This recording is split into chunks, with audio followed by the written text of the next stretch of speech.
your consciousness of God is the strength to your faith. Faith is calling, be not as though they are.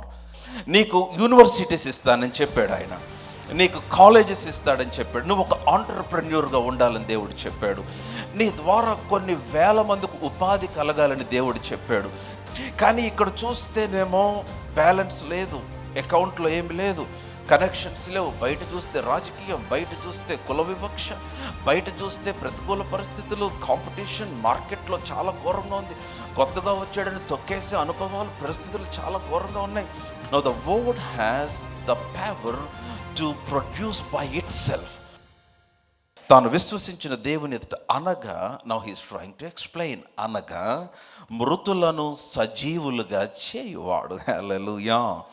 మృతులను అంటే కేవలము మనుషులనే కాదు, మృతమైనది ఏదైనా సజీవముగా చేయగలిగిన దేవుడు ఆయన.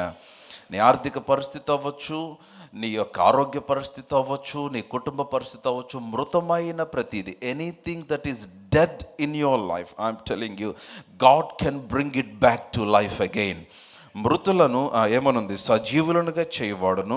తర్వాత లేని వాటిని ఉన్నట్టుగానే పిలుచువాడునైన దేవుని ఎదుట. చూసారా, దేవుని ఎదుట అన్నమాట. Make sure that you establish your life before God. దేవుని ఎదుట బ్రతుకుట మీరు గనక స్థిరపరచుకుంటే మీ విశ్వాసము చాలా బలముగా పనిచేస్తుంది. నా మాట అర్థమైతే ఆమెన్ చెప్పండి.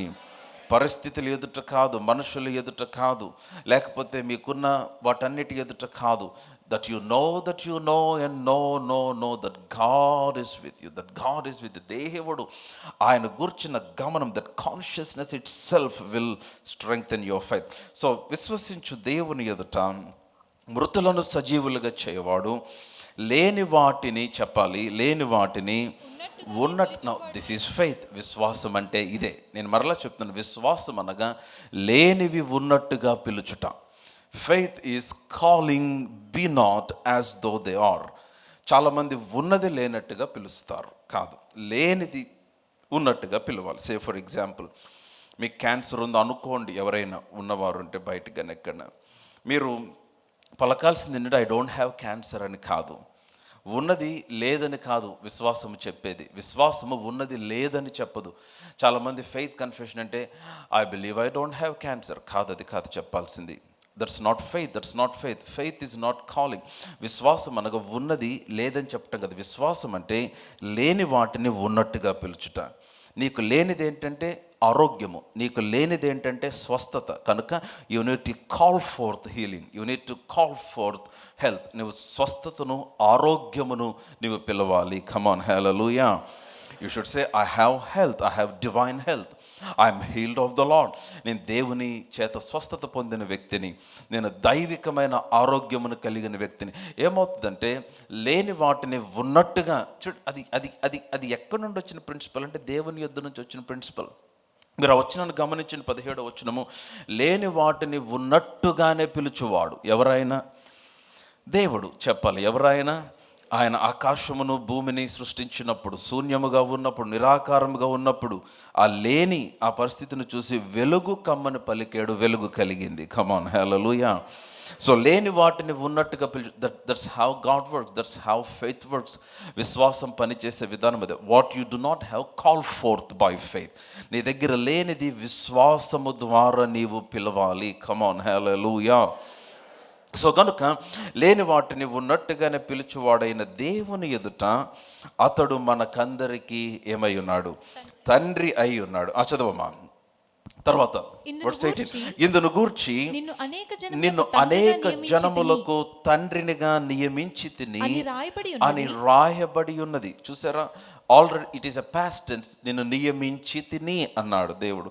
సో దేవుడు అబ్రాము పేరు అబ్రహాముగా ఎందుకు మార్చాడంటే to help him understand what God made him. దేవుడు అతన్ని ఏ విధముగా చేస్తాడో అది అర్థం అవటానికి దేవుడు పేరు మార్చాడు. అబ్రాము అనగా తండ్రి, అబ్రహాము అనగా జనములకు తండ్రి. ఒక్క సంతతి కూడా లేనప్పుడు దేవుడు అన్నాడు, ఈ రోజు నుంచి నీ పేరు అబ్రహాము అన్నాడు. అదేంటి ప్రభువా, నాకు ఇంకా పిల్లలు లేరు, నేను అనేక జనములకు తండ్రిని ఏంటి? నేను చేశా నిన్నట్లాగా, నిన్ను ఆ విధముగా చేశా, నువ్వు ఆ విధముగా పిలు, కాల్, లేనిది ఉన్నట్టుగా పిలు. నేను అబ్రహామును అని చెప్పు, నేను అనేక జనములకు తండ్రిని అని చెప్పు, నేను గొప్ప కార్యములు చేస్తానని చెప్పు, నా ద్వారా శ్రేష్టమైనవి జరుగుతాయని చెప్పు. నువ్వు చెప్పినప్పుడు అది నిశ్చయముగా నీ జీవితంలో జరుగుతుంది. హల్లెలూయా.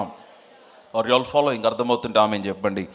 సో కనుక ఆయన అనేక జనములకు తండ్రి అగునట్లు ఏం చేసి తండ్రిగా నియమించి నేను రాయబడి ఉన్నది అన్నాడు. నా వర్స్ 18, నీ సంతానం ఇలాగుండునని చెప్పిన దానిని బట్టి తాను అనేక జనములకు తండ్రి అగునట్లు నిరీక్షణకు ఆధారం లేనప్పుడు అతడు నిరీక్షణ కలిగి. మీరు ఈ 18వ వచనం ఇంటికెళ్ళి బాగా చదవండి.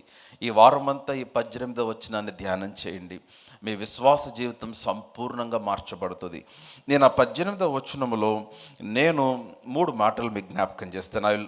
I will highlight 3 particular words in words 18. Number 1, మొదటిది ఏంటంటే చెప్పిన దానిని బట్టి. చెప్పిన దానిని బట్టి, according to what he said, according to which was spoken. చెప్పిన దానిని బట్టి మొదటి మాట.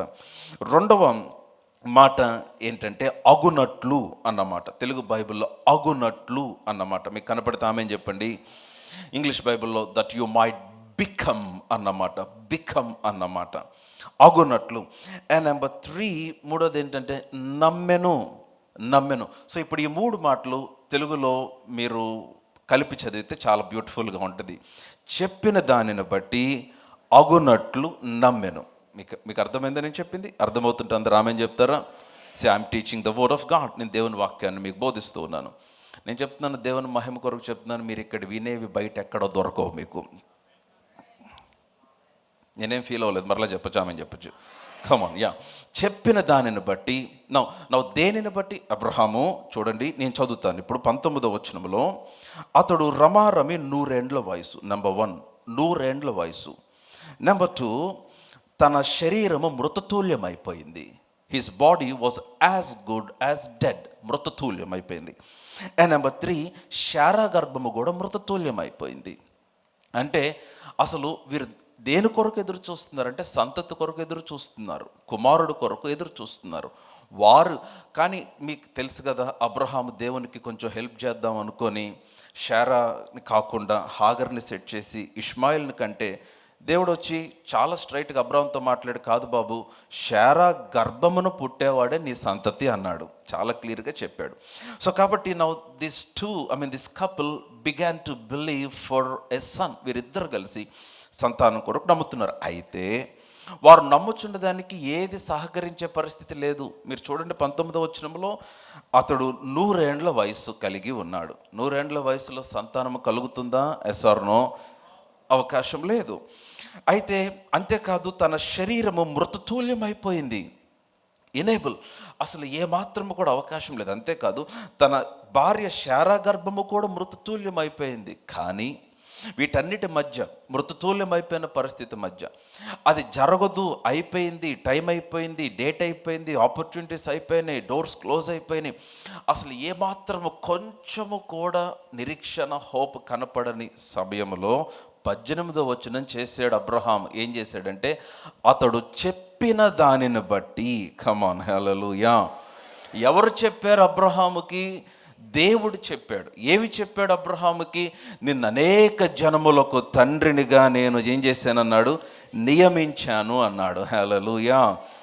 అంటే ఆయన దేవుడు చెప్పాడు ఒక మాట, you are a father of many nations. నీకు కొన్ని కంపెనీలు ఇస్తానని చెప్పాడు ఆయన. నాకు తెలియదు, మరి చెప్పాడేమో. నీకు యూనివర్సిటీస్ ఇస్తానని చెప్పాడు ఆయన. నీకు కాలేజెస్ ఇస్తాడని చెప్పాడు. నువ్వు ఒక ఆంటర్ప్రెన్యూర్గా ఉండాలని దేవుడు చెప్పాడు. నీ ద్వారా కొన్ని వేల మందికి ఉపాధి కలగాలని దేవుడు చెప్పాడు. నిన్ను అనేక జనములకు తండ్రినిగా నియమించాను అబ్రహాం. అంతే, అయిపోయింది. కానీ ఇక్కడ చూస్తేనేమో బ్యాలెన్స్ లేదు, అకౌంట్లో ఏమి లేదు, కనెక్షన్స్ లేవు. బయట చూస్తే రాజకీయం, బయట చూస్తే కుల వివక్ష, బయట చూస్తే ప్రతికూల పరిస్థితులు, కాంపిటీషన్ మార్కెట్లో చాలా ఘోరంగా ఉంది. కొత్తగా వచ్చాడని తొక్కేసే అనుభవాలు, పరిస్థితులు చాలా ఘోరంగా ఉన్నాయి. మృతతుల్యమైపోయిన పరిస్థితి శరీరము, శారగర్భం మృతతుల్యమైపోయింది. Inability to produce. ఒక పక్కన వయసు కూడా సహకరించే అవకాశం లేదు, 100 సంవత్సరాలు. వీటన్నిటి మధ్యలో అబ్రహాం ఏం చేశాడంటే తాను చెప్పిన దానిని బట్టి విశ్వసించాడు. హల్లెలూయా. నౌ అందుకనే వాక్యము చాలా బలమైనది. The word is powerful. Now the word has the power to produce by it self.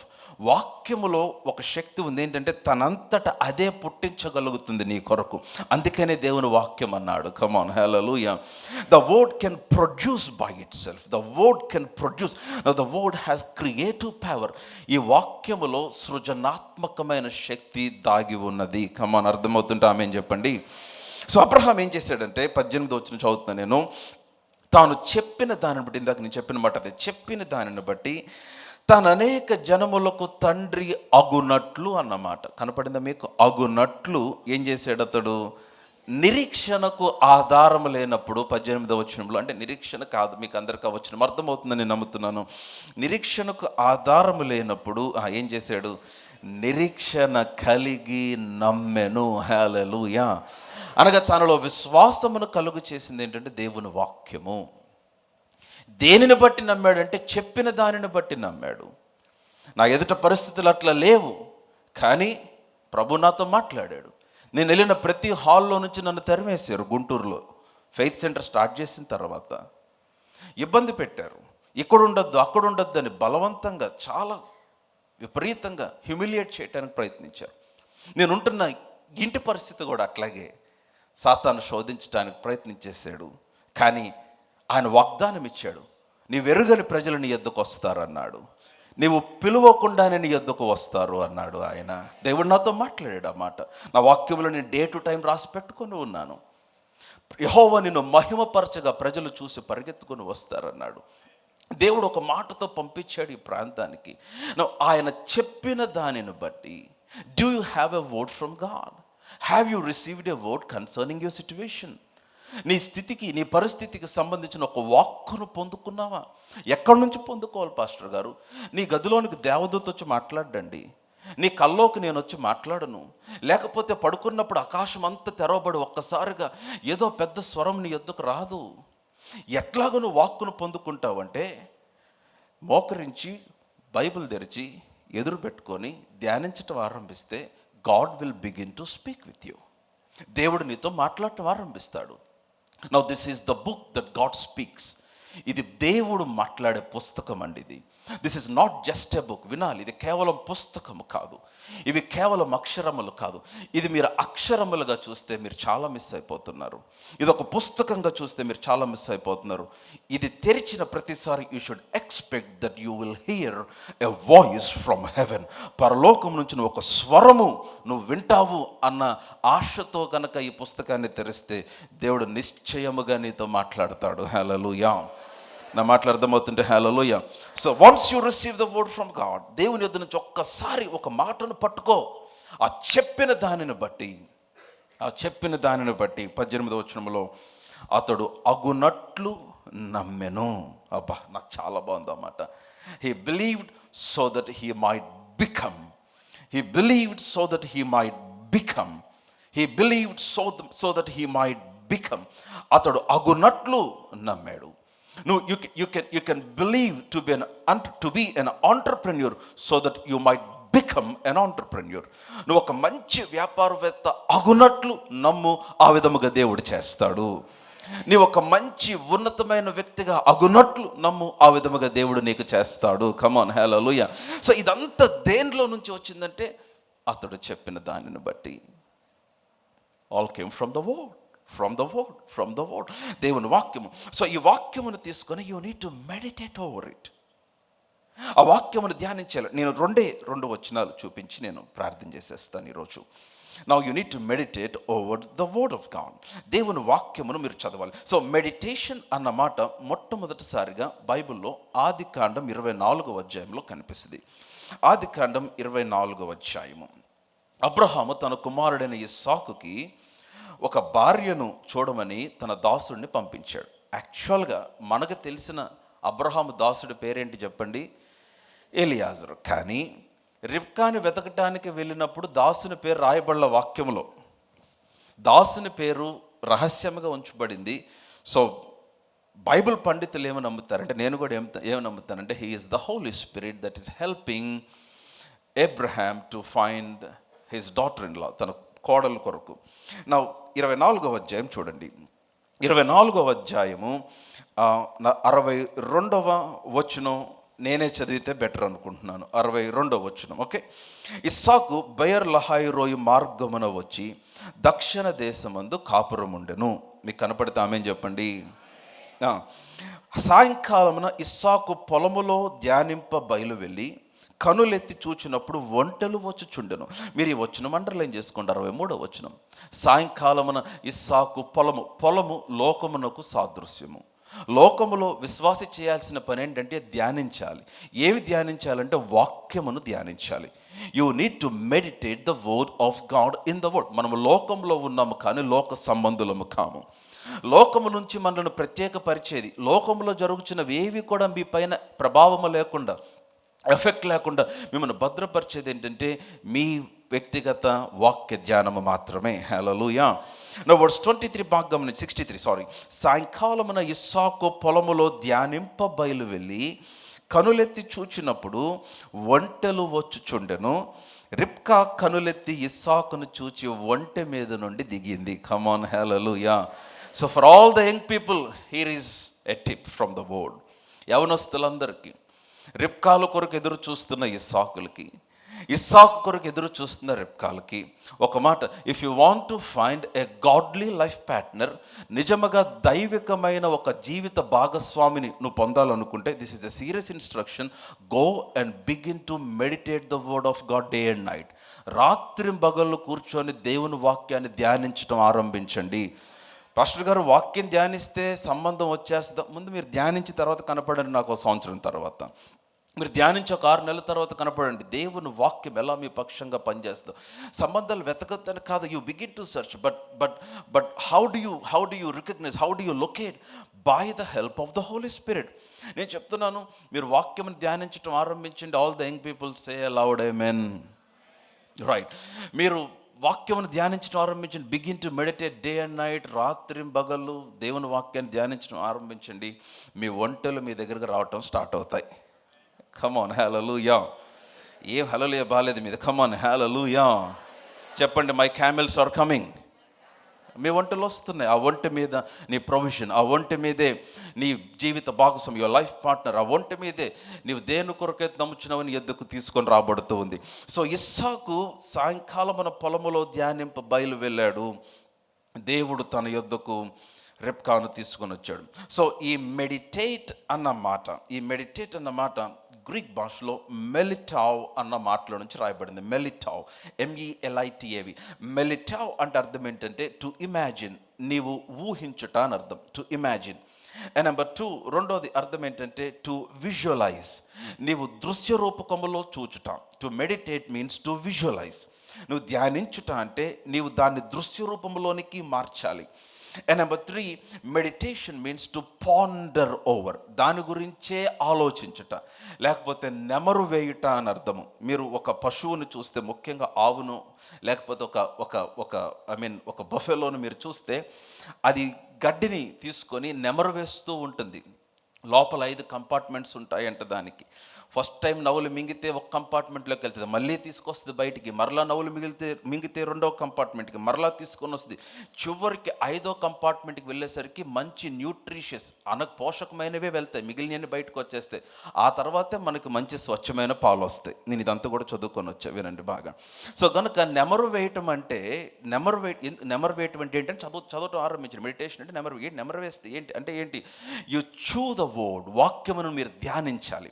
మీరు ఆ వాక్యమును ఒకసారి చదివితే, నాకు వచ్చు అనుకుంటారు చాలామంది పండితులు, అనుకుంటారు పాస్టర్ గారి కంటే నాకే ఎక్కువ తెలుసుకుంటారు. తెలుసుకుంటే మంచిదే, నా దగ్గర చెప్పకండి. Okay, amen. సంబడి షౌట్ హల్లెలూయా. ఆల్రైట్. సో కనుక ఏం చేస్తారంటే ఫస్ట్ టైం మీరు ధ్యానం చేసినప్పుడు you might understand something, second time మరలా ధ్యానం చేసినప్పుడు you might understand even more revelation. So ఏమవుతుందంటే you begin to chew the word, you need to chew the word, you need to chew the word. వాక్యమును మరలా నువ్వు నెమరు వేస్తూ దాని గురించి ఆలోచిస్తూ దానినే మాట్లాడుతూ ఉన్నప్పుడు నువ్వేం చేస్తున్నావు అంటే వాక్యమును ధ్యానిస్తూ ఉన్నావు. చాలామంది చేయని పనే ఇది, చాలామంది చేయని పనే ఇది. నేను కొన్ని సందర్భాల్లో కొన్ని విషయాల కోసం నేను చెప్తున్నా, this is my secret, usual I don't tell, కానీ నేను చెప్తున్నా for you to help you, మీకు సహాయం చేయడానికి. నేను ఒక వారం రోజులు ఉపవాసం ఉండి రోజుకి ఒక 5-6 గంటలు కేవలం వాక్యమనే ధ్యానించిన సందర్భం ఉంది నా జీవితంలో. Only speaking the word for 5 to 7 hours, 5 to 6 hours, just fasting and speaking the word. మీరు వినలా, నాకు తెలుసు. వాక్యములో ఇల్లులు ఉన్నాయి, వాక్యములో వాహనములు ఉన్నాయి, ఈ వాక్యములో నీ జీవితం ఉంది, వాక్యములో నీ భవిష్యత్తు ఉంది, వాక్యములో పరిశుద్ధత ఉంది, వాక్యములో విశ్వాసత, everything that you need concerning spiritual and physical, everything దేవుడు తన వాక్యములో ఉంచి ఉన్నాడు.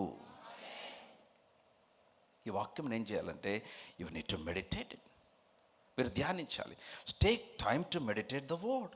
మీరు ఇంటికి వెళ్ళి చేయాల్సింది ఏంటంటే దేవుడు మీకు ఇచ్చిన వాగ్దానం తీసుకొని ఆ వాక్యమును తీసి నువ్వు ఆలోచించు, దాని గురించి పలుకు, నీ ఆలోచన ఆ వాక్యము చేత కంప్లీట్గా ఆక్యుపై అయిపోయేదాకా you begin to speak over it. నేను చెప్తున్నాను, నేను ఒక మాట చెప్తాను వినండి, మీరు రాసుకోండి, మర్చిపోవద్దు, మీ హృదయంలో రాసుకోండి మాట. Whenever you meditate the word, వింటున్నట్లయితే ఆమె చెప్పండి, whenever you meditate the word, మీరు వాక్యం ధ్యానించిన ప్రతిసారి పరిశుద్ధాత్ముడు నీ ఆత్మలో నీ భవిష్యత్తును గురించి ఒక మహిమకరమైన చిత్రమును గీస్తూ ఉంటాడు. I will repeat, whenever you meditate the word, you allow the Holi spirit to paint the picture of your future on your spirit. నీ ఆత్మలో, నేను మరలా చెప్తున్నాను, మీరు వాక్యమును ధ్యానించిన ప్రతిసారి when you're meditating the word, you're allowing the Holi spirit to paint a glorious picture of your future.